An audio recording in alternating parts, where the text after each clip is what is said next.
TMC नेताओं को voters को धमकाने की पूरी परमिशन है।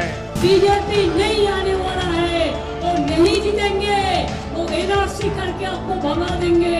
পশ্চিমবঙ্গে ম্যাজিক দেখাবে বিজেপি, এমনটি দাবি করেছিলেন ভারতীয় প্রধানমন্ত্রী নরেন্দ্র মোদী। লোকসভা নির্বাচনে সত্যি ম্যাজিক দেখালো রাজ্যটি, শুধু ফলটা হলো নেতিবাচক।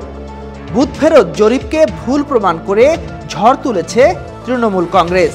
মমতার দলের দাপটে বিজেপির ঝুলিতে মাত্র 10টি আসন। লোকসভার ভোটের প্রচারে প্রতিটি সভায় মমতা ব্যানার্জি বিজেপিকে চ্যালেঞ্জ ছুড়ে দিয়ে বলতেন, ওরা বলেছে 400 পার করবে, আগে 300 পেরিয়ে দেখাক, তবে বুঝবো। সে কথা শুনে পাল্টা কটাক্ষ করত বিজেপিরা। অবশেষে আজ মঙ্গলবার মোটামুটি পরিষ্কার হয়েছে, বিজেপি এককভাবে 300 পার করতে পারবে না। আপাতত 240-এর ঘরেই থমকে আছে পদ্মের ঘোড়া। মোদির একক সংখ্যাগরিষ্ঠতা না পাওয়ার পূর্বাভাসে মঙ্গলবার কালীঘাটের বাড়িতে অভিষেক বন্দ্যোপাধ্যায়কে নিয়ে বৈঠক করেন মমতা। তারপরেই আসেন সংবাদ সম্মেলনে। মমতা ব্যানার্জি বলেন, এই জয় মানুষের জয়, বিরোধী জোট ইন্ডিয়ার জয়। আমি আমার সমস্ত ইন্ডিয়ার সঙ্গীদের অভিনন্দন জানাচ্ছি, যারা আছেন, যারা আমাদের সঙ্গে জুড়তে চান, তাদের প্রত্যেককে আমার শুভেচ্ছা। মমতার দাবি, মানুষ ওদের মেরুদণ্ড ভেঙে দিয়েছে, ওরা কম চেষ্টা করেনি।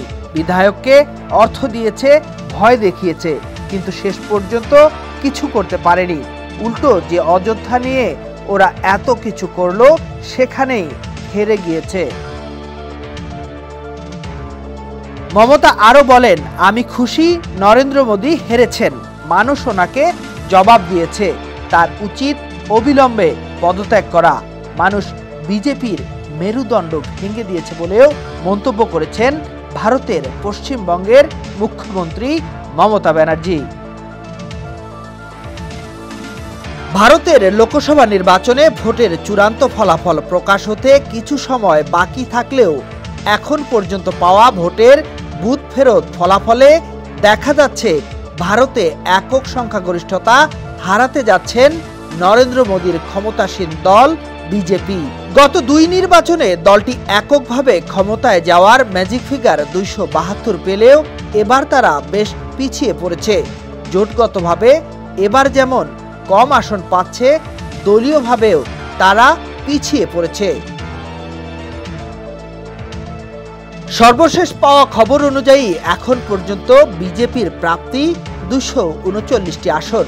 বিশেষজ্ঞরা ধারণা করছেন বিজেপি এবার 272টি আসন পাবে না, অথচ 2019 সালে তারা 303টি এবং 2014 সালে 282টি আসন পেয়ে এককভাবেই সরকার গঠন করার মতো অবস্থায় ছিল।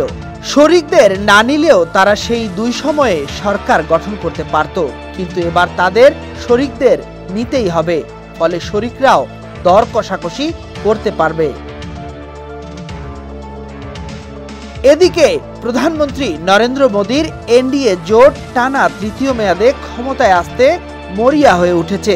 অন্যদিকে কংগ্রেস নেতৃত্বাধীন ইন্ডিয়া জোটও নির্বাচনে ভূমিধস জয়ের ব্যাপারে আশা প্রকাশ করেছে। ডেস্ক রিপোর্ট, সমকাল।